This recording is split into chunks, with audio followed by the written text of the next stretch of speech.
The Economic and Financial Crimes Commission has reopened money laundering cases against 13 former governors and some former ministers, with the amounts involved running into over 853.8 billion naira. Reports say the amount at stake in the high-profile cases involving the former governors and ex-ministers is to the tune of 772.2 billion naira. Another $2.2 billion was allegedly diverted by a former national security advisor then, Sambo Dasuki, former governor of Sokoto State, Atayiru Bafarawa, and former Minister of State for Finance, Bashir Yuguda, and others. To be investigated, they include 2 former state governors, Kade Fahimi and Ayo Fayoshe, former Zamfara State Governor Bello Matawale, and 2 former Enugu State Governors, Chimaroke and Sullivan Chime, former Nasarawa State Governor Abdullahi Adamu, former Kano State Governor Rabiu Kwankwanso. Others are former River State Governor Peter Odili, former Abia State Governor Theodore Orji, former Gombe State Governor Danjuma Goje, and former Sokoto State Governor Aliu Wamako, former Bayelsa State Governor Timipre Silva, and former Jigawa State Governor Sule Lamido. Well, let's have this conversation with Associate Professor of Law, Sam Amadi. Very warm welcome to Newsnight. Thank you. Look at the list, 13. Well, it's still at the realm of accusation, but 13 people are being investigated for monies about 0.7 trillion naira. No wonder infrastructurally there's so much deficit. Well, 13 people in a population of over 200. Well, don't forget that many of these cases, this is no longer allegations. Some of them are actually indictments in court. For example, Theodore J, Fayoshe, Fayemi, some of these people have, EFCC has already prepared cases against them. But the interesting thing here is 3 points, I think. One is the fact that why did this take too long? Some of these guys finished like 16 years ago. I mean, some 8 years ago at least. Yeah. Or they had left government for the past close to 16 years, if not more. Why should their case be too long? And Odile secured, for example, injunction. That limitless injunction. In perpetuity. Perpetuity against prosecution. So which court, how would the court allow such to pend? And so I think there is now a question around not just political will to prosecute.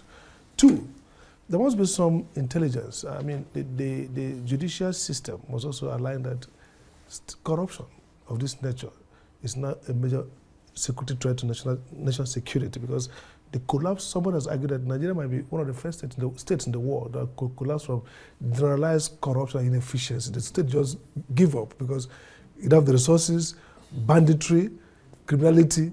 So this is prime national security. And so the institutions of the judiciary, the executive, the agencies like EFCC should be at the top game.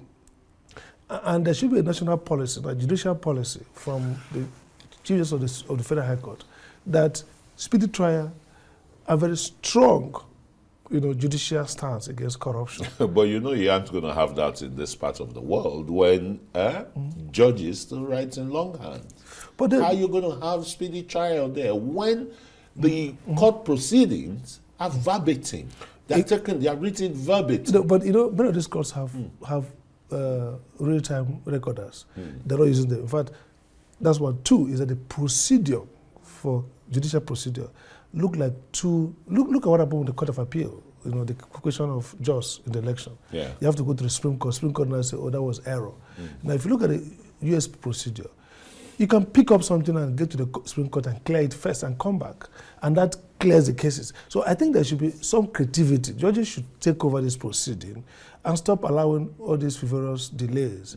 Because, look, it destroys morale. If corrupt governors, after 8 years, not prosecuted, those who succeed them don't feel that the power of deterrence of the law is lost. Okay. So if my predecessor was a criminal, quote unquote, and for 8 years he came out, he's moving around, in fact, some of them have, take for example Matawala, who is now Minister of Defense, a critical portfolio, and that we have generalized insecurity across the whole place is collapsing. Look at the collapse. So how does somebody who is facing this kind of huge, very important charges, who carries a huge moral burden, whether not yet proven, but that indictment itself is a burden.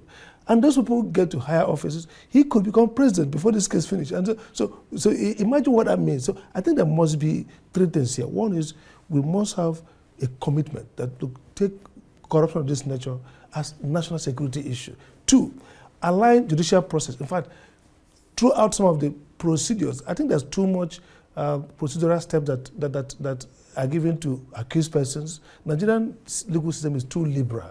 The convict, the accused person rather, drives the procedure, determines the pace.